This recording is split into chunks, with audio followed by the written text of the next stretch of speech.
Salut la brigade, salut les entrepreneurs, bienvenue dans la septième vidéo de la formation gratuite sur YouTube Comment créer son entreprise étape de A à Z. Donc aujourd'hui nous allons voir comment vous pouvez bien choisir vos associés pour créer votre entreprise. Juste avant de commencer, je vous rappelle encore une fois que cette vidéo elle fait partie d'une série de vidéos composant une formation complète, totalement gratuite sur YouTube. Donc je vous conseille d'aller voir la présentation de la formation et les vidéos précédentes. Si vous voulez tout voir, vous avez les liens dans la description ou une notification. J'ai pris beaucoup de temps à créer tout ce contenu, donc n'hésitez pas à le partager aux personnes qui veulent se lancer, vous abonner pour ne rien louper des prochaines vidéos et mettre un j'aime. Pour poser vos questions, échanger, vous pouvez laisser un commentaire évidemment. Et j'ai aussi créé un groupe privé d'entraide sur Facebook, donc rejoignez-nous, vous avez aussi le lien dans la description. Et on passe maintenant sur le support.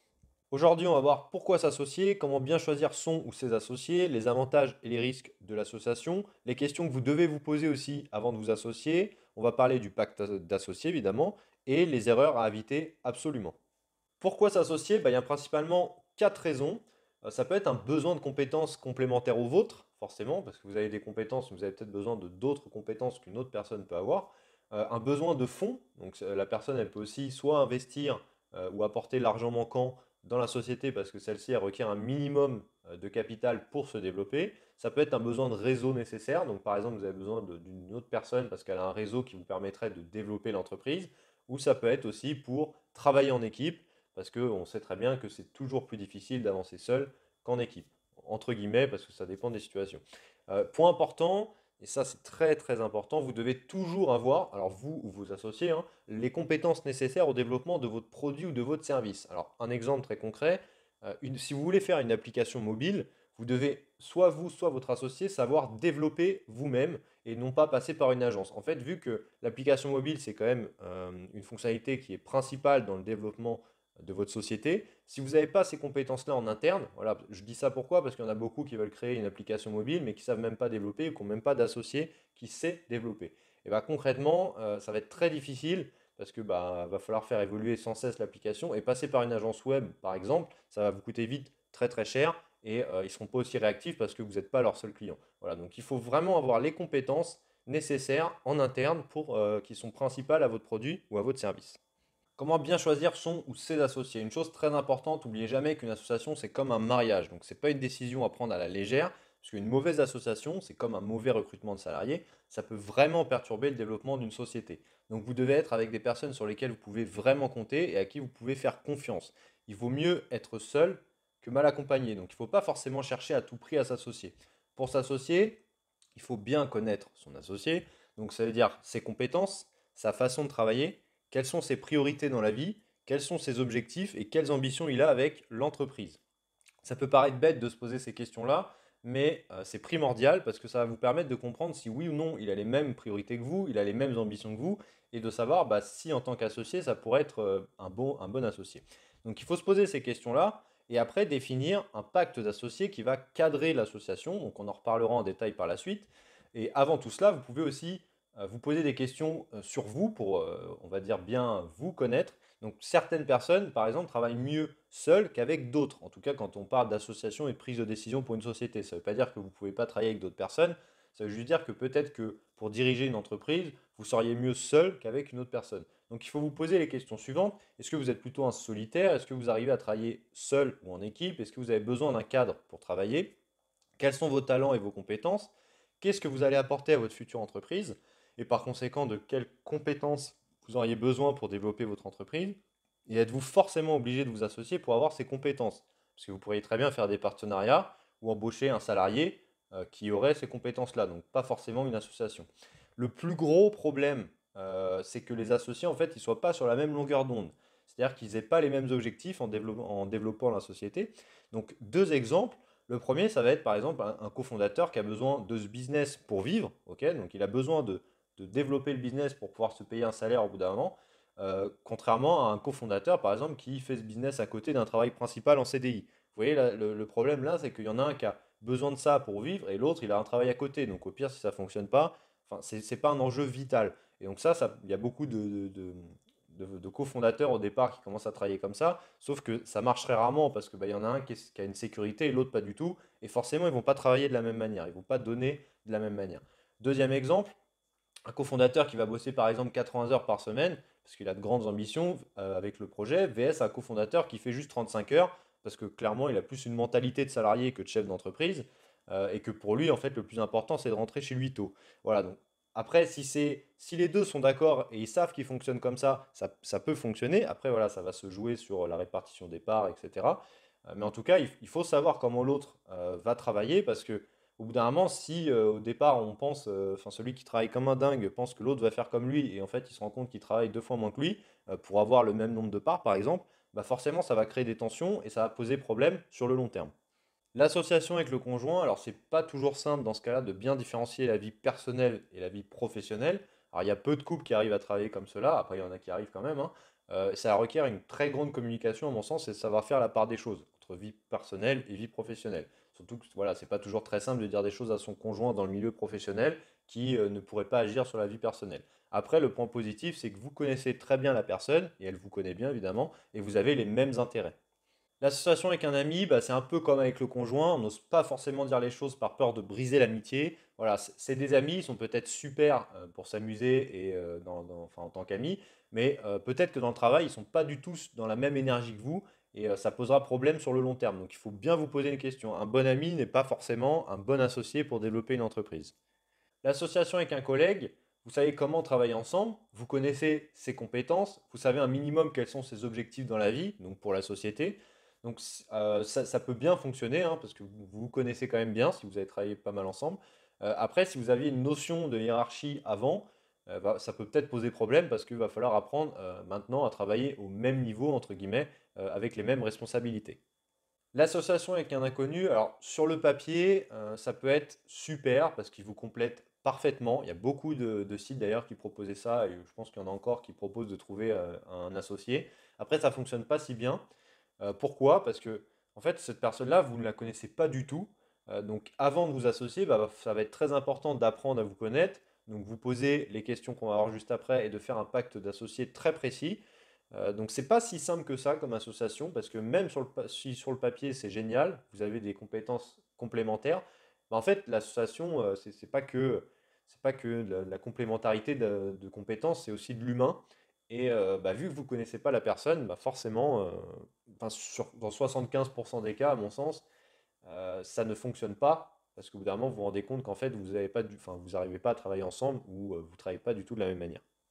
Alors, petit rappel sur les étapes de l'effectuation. Alors, n'hésitez pas à aller voir la vidéo complète sur le sujet. Mais en fait, pourquoi je parle de ça ici? Parce que ça nous montre également comment trouver un associé ou un partenaire qui correspondra à votre projet, c'est-à-dire sans forcément le chercher en fait. Donc, pour rappel, les étapes, c'est l'étape 1, ça va être vous allez déterminer les ressources que vous avez et les moyens à votre disposition, donc qui vous êtes, qu'est-ce que vous connaissez et qui vous connaissez.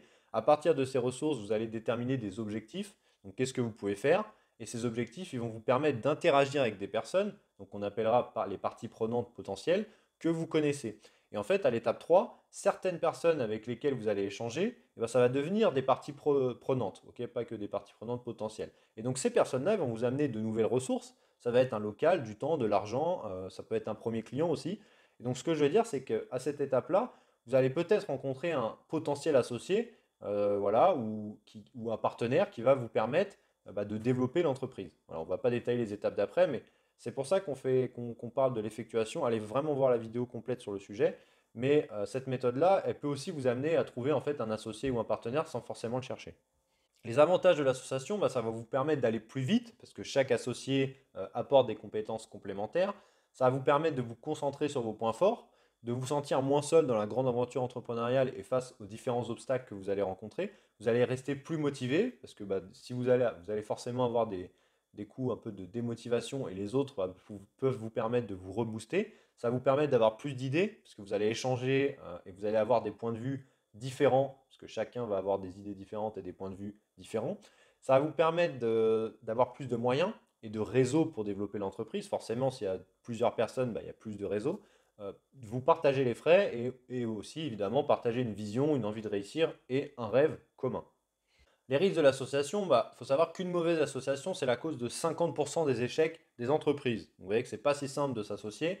Donc ça peut ralentir le développement aussi d'une entreprise, tout simplement parce que les choix stratégiques ils doivent se prendre à plusieurs. Et des fois, bah, tout le monde n'est pas d'accord. Surtout si vous êtes deux, forcément. Alors si vous êtes trois, c'est plus facile, parce qu'il y en a souvent deux contre un, on va dire. Mais quand vous êtes deux, bah, s'il y en a un qui est d'accord et l'autre pas d'accord, bah, ça va être plus compliqué de trancher. Il va falloir que vous écoutiez les avis des autres et que vous les preniez en compte dans les décisions. Donc, il va falloir savoir faire des compromis, tout en sachant défendre votre point de vue. Et il va falloir aussi trouver votre place dans cette association. Voilà, donc ça, c'est tous les risques que ça peut amener. Et bah, forcément, tout ça peut faire qu'une entreprise est ralentie, même si on pourrait se dire aussi, bah, le fait d'être plusieurs, ça accélère aussi bah, parce qu'on a plus de compétences, etc. Évidemment. Avant de rédiger un pacte d'associés, qui est un contrat, il y a des questions indispensables que vous devez vous poser. C'est important de se les poser très sérieusement et d'être très honnête et clair dans les réponses, parce que ça permet de vérifier que chacun des associés comprend bien les enjeux du développement de l'entreprise, et de vérifier également bah, que vous et vos potentiels futurs associés, vous avez les mêmes objectifs et les mêmes ambitions pour le projet. Donc se poser ces questions, ça peut permettre de comprendre que finalement vous n'êtes pas fait pour travailler ensemble, ou au contraire vous rassurer pour la suite. Alors les questions les plus importantes, ça va être pourquoi vous avez décidé de vous associer, qu'est-ce que la création d'entreprise, elle veut dire pour vous? Quels sont les objectifs et enjeux de chacun avec cette société? Est-ce que ça va être de gagner sa vie, faire un complément de revenu ou faire juste un projet pour le fun? Quelles sont les peurs de chacun avec ce projet? Quels sont les objectifs financiers de chacun? Donc à partir de quel moment vous pourrez estimer que vous avez réussi et combien veut gagner chacun en termes de revenus, hein, de salaire et en combien de temps? Ok, ça c'est très important de se poser ces questions-là. Quelles sont les valeurs de chacun? Alors ça peut paraître inutile, mais pour travailler ensemble, c'est mieux d'avoir les mêmes valeurs. Donc, si un est prêt à tout pour réussir et l'autre non, ça va peut-être poser souci. Parce que bah, des fois, il y en a qui sont peut-être moins éthiques que d'autres, et si vous vous rendez compte que vous n'êtes pas sur la même longueur d'onde, bah, ça va être compliqué. Quel est l'apport de chacun dans le projet? Donc, est-ce que vous allez apporter des compétences, de l'argent, du temps? Donc, combien de temps vous allez apporter chacun au projet? Est-ce que chacun va passer 100% de son temps dessus? Ou est-ce qu'une personne va passer 50% et l'autre 100%? Est-ce que ça va être du matériel? Est-ce que ça va être du réseau? Quelle sera la répartition du capital? Donc, quel sera l'apport de chacun dans le capital de la société? Est-ce que vous êtes prêt à faire entrer d'autres associés ou des investisseurs si besoin dans la société? Plus tard, pas forcément au début, mais plus tard. Quelles sont les priorités de chacun dans la vie? Donc, quels sont les objectifs personnels de chacun et qu'est-ce que chacun attend avec cette société? Donc, est-ce que c'est avoir plus de temps pour être avec sa famille, donc trouver un équilibre entre vie professionnelle et vie personnelle? Est-ce que c'est gagner beaucoup d'argent? Est-ce que c'est faire quelque chose qui vous plaît tous les jours et gagner suffisamment sa vie, sans forcément gagner des sommes extraordinaires? Avoir plus de temps pour ses loisirs? Qu'est-ce que chacun est prêt à sacrifier pour développer le projet? En gros, c'est très important de savoir cela pour comprendre l'implication que chacun aura dans le projet. Parce que, encore une fois, je donne un exemple. Si un des cofondateurs, il a beaucoup de contraintes familiales et il doit partir tous les soirs très tôt, il faut que vous le sachiez dès le début. Parce qu'en fait, si l'autre cofondateur, il travaille comme un dingue et que, bah, en fait, ça sera injuste que, par exemple, il y en a un qui travaille la moitié et qu'il ait 50% départ. Encore une fois, c'est un peu comme mon exemple de tout à l'heure. Sur le long terme, ça pourrait amener des tensions. Voilà. Et puis, il bah, faut bien comprendre que les attentes de chacun dans la vie ne sont pas les mêmes. Et des fois, s'il y en a un qui veut gagner énormément d'argent avec son projet et l'autre, il veut juste gagner suffisamment sa vie pour pouvoir bah, vivre décemment et avoir du temps à côté pour faire des loisirs, pour être avec sa famille, etc. Vous voyez qu'en fait, l'ambition des deux va pas être la même. Donc, il faut que ça soit clair dès le début parce que si vous êtes d'accord et vous le savez et que vous êtes d'accord pour que ça se passe comme ça, c'est génial. Mais si vous ne vous parlez pas et qu'au bout d'un moment, en fait, quand vous avez déjà créé l'entreprise, vous vous rendez compte que vous, en fait, vous voulez développer l'entreprise et atteindre, enfin voilà, l'objectif c'est de la revendre, d'avoir des investisseurs, etc. Et que votre cofondateur, bah, en fait, lui, il veut juste avoir du temps pour faire autre chose à côté et vivre suffisamment sans forcément pousser plus, bah voilà, il faut se le dire parce que sinon, bah, vous allez peut-être vous séparer à cause de ça et ça sera un peu dommage. Alors que si vous en aviez parlé dès le début, bah, au moins, vous n'auriez pas eu ces soucis. Quel sera le rôle exact de chacun? Donc, qui sera le président de la société, le CEO, le CTO, etc. Quelle sera la fonction de chacun et quelles seront les responsabilités de chacun? En cas de conflit, quels sont les sujets qui peuvent poser problème? Donc, sur lesquels vous savez déjà qu'il pourrait y avoir des tensions, vous pouvez déjà en parler dès le début. Qu'est-ce qui vous énerve chez l'autre? Ça peut paraître bête, mais ça peut être bien d'en parler aussi tout de suite. Qui prendra la décision finale s'il n'y a aucune entente qui est possible? Comment vous pourriez faire des compromis en cas de désaccord? Qu'est-ce que chacun ne pourrait pas pardonner à l'autre? Et quelles sont les règles de la communication? Est-ce qu'il faut tout se dire ou pas? En cas de réussite, c'est quoi la vision de chacun? Est-ce que ça va être de vendre la société ou continuer à développer la société? Et en cas d'échec, bah, qu'est-ce que vous ferez? Et s'il y en a un de vous deux qui ne convient pas au projet, est-ce qu'il sera prêt à partir et sous quelles conditions? On pourrait en trouver beaucoup d'autres, Mais ça, c'est vraiment les questions principales qui peuvent permettre d'enclencher une discussion, qui amèneront peut-être aussi d'autres questions. Mais c'est très important d'avoir cette discussion-là avant de vous associer, surtout que toutes ces questions-là, après, vont se retranscrire dans le pacte d'associés. Pour le pacte d'associés, n'hésitez pas à aller voir des modèles sur Internet pour voir à quoi ça ressemble. Alors, il y en a des gratuits et des payants. Ne négligez surtout pas cette étape parce que si ça ne se passe pas bien, l'association, bah, vous serez bien content de l'avoir fait correctement. Le pacte d'associés, ça permet de définir les modalités de fonctionnement entre les associés. Donc, ça fixe les règles en fait que les associés devront respecter et ça définit aussi des solutions possibles pour la plupart des situations. Donc, par exemple, si un associé quitte la société, bah, qu'est-ce qui se passe? Les règles, elles peuvent s'appliquer à tous les associés ou seulement à certains. Donc il est possible que certains associés aient des droits particuliers. Et ce document, il vient en complément évidemment des statuts juridiques, hein. Il faut faire les deux. Il faut le faire à la création de la société entre les fondateurs et lorsqu'il y a une entrée au capital, donc de nouveaux associés, partenaires, collaborateurs ou encore investisseurs. Les principaux sujets abordés sont par exemple, alors je ne vais pas rentrer dans les détails ici, hein, l'idée c'est plutôt de vous faire comprendre. Voilà, rentrer dans les détails, en plus, c'est pas forcément intéressant. C'est pas un document très fun, on va dire. C'est un peu comme les statuts juridiques. Ça peut être, par exemple, la durée de présence de chaque associé dans l'entreprise, l'implication dans le développement de la société, le rôle de chacun, la rémunération de chacun, les droits financiers de chacun, donc par exemple les dividendes, les conditions de sortie d'un associé, bah, comment ça se passe, comment ça se calcule. Voilà, si quelqu'un part, par exemple, on peut dire qu'il est obligé de vendre ses parts aux autres associés en priorité, ce qui est assez logique, hein.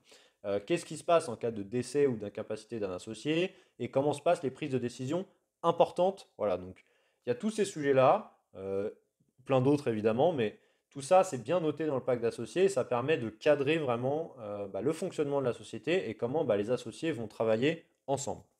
Les erreurs à éviter absolument, bon, je pense que vous les avez compris, il vaut mieux être seul que mal accompagné. Encore une fois, il ne faut pas forcément chercher à tout prix à s'associer et encore moins choisir votre associé uniquement par amitié, lien familial ou complémentarité des compétences si c'est un inconnu. C'est beaucoup plus complexe que ça. Il faut aussi ne pas discuter avec votre futur associé et vous poser un maximum de questions pour vous comprendre et voir si réellement vous pourriez travailler ensemble. C'est aussi une erreur, donc il faut vraiment discuter, hein. Travailler ensemble, c'est pas seulement des compétences complémentaires ou l'argent qu'apporte chacun au projet, c'est aussi beaucoup d'humains.